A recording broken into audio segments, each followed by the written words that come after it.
नमस्कार। मैं सनत जैन। आज मणिपुर का जो वीडियो वायरल हुआ है कल, उसके बाद इस घटना से इतना व्यथित हूँ कि मैंने शायद अपने जीवन में इस बात की कल्पना भी नहीं की थी कि भारत जैसे देश में ये स्थितियाँ देखने को मिलेंगी।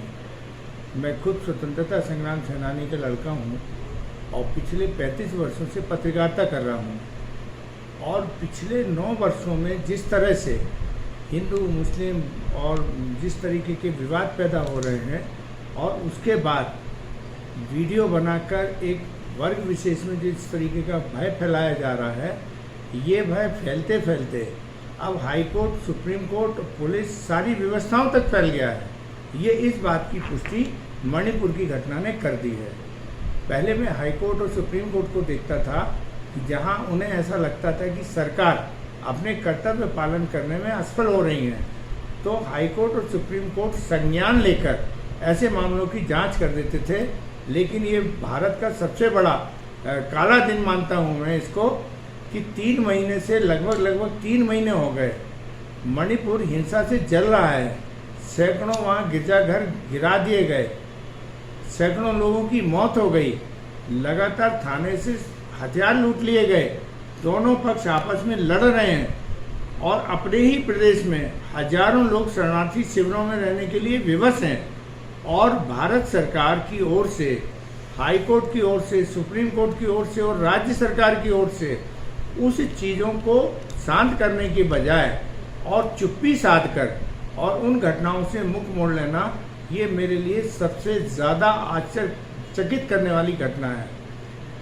मैंने सोचा नहीं था कि भारत का मीडिया कभी इस तरीके से हो सकता है कि वो समाचारों को भी छिपाने लगेगा, जिसको आज हम बोलते हैं नेशनल मीडिया।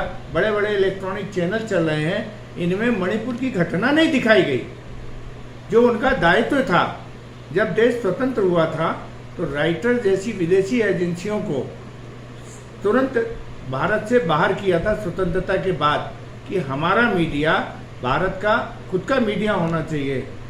और तब वहाँ पीटीआई बनी थी और पीटीआई ने न्यूज़ एजेंसी के रूप में काम शुरू किया था। 1% से ज़्यादा अखबारों में कोई विदेशी निवेश की भागीदारी नहीं हो सकती थी। तो हमारे पूर्वजों ने, स्वतंत्रता संग्राम सेनानियों ने, जो भारत को लोकतांत्रिक देश बनाए रखने के लिए जितनी प्रयास किए, जितनी मेहनत की, आज हम सबको 60 साल के बाद उसको खोते हुए नजर आ रहे हैं। कोई भारत एक देश कभी था ही नहीं।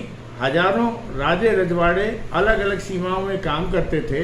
पहली बार 1947 में जब भारत स्वतंत्र हुआ और 1950 में जब संविधान लागू हुआ, तब पूरा एक सारे राज्य मिलके एक गणराज्य बना जिसे भारत कहा गया। आज उस भारत में पिछले 60 सालों में जो स्वतंत्रता से हम रहना सीखे थे, हमारे कानूनी अधिकार थे, मौलिक अधिकार थे, हमें मताधिकार का अधिकार था, और ये जनता की सरकार बोली जाती कि जनता अपने लिए 5 साल के लिए अपने जनप्रतिनिधियों का चुनाव करती है और जनता ही शासन करती है। लेकिन पहली बार ये महसूस हो रहा है कि अब जनता शासन नहीं कर रही है।